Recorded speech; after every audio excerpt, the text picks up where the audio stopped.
My dear students, we are going to discuss the topic equilibrium of bodies.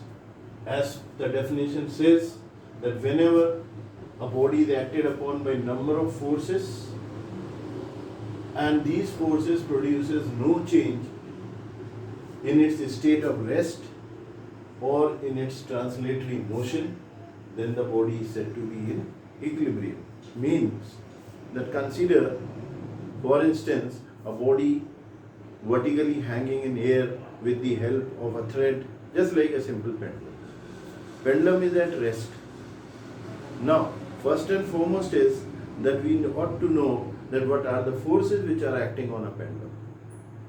A downward force, which is its own weight, and a reactionary acting upwards, which is the tension in the thread. When it is usually found that the weight and the tension, they support one another, action and reaction, and as a result of which the difference of these two forces, since they are acting oppositely, comes to zero. That means the resultant force acting on the pendulum is zero, and which keeps the pendulum in the state of rest. We call such type of bodies in the state of static equilibrium. Static means at rest, equilibrium means balanced by equal forces. Similarly, if we go through the classification of equilibrium, we find equilibrium are of two types, the static and dynamic. Static we have already discussed. We are coming down to the dynamic part of it.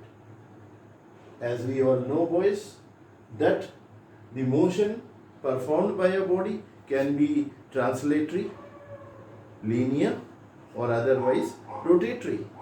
So in case whenever a body is translating, means it is linearly moving, it might so happen that the total amount of the forces which are acting on a body may even be nullified, can be equal to zero. Consider, for instance, this is a car which is moving on a smooth road.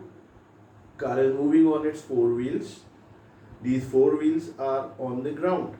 So therefore, the ground is applying an upward force on the car, which are the reactionaries. So the reactionaries are passing up in the upward direction towards, you could say that it is moving upwards, and the weight of the car is balanced downwards. That means the reactions at the wheels are supported by the total weight of the car.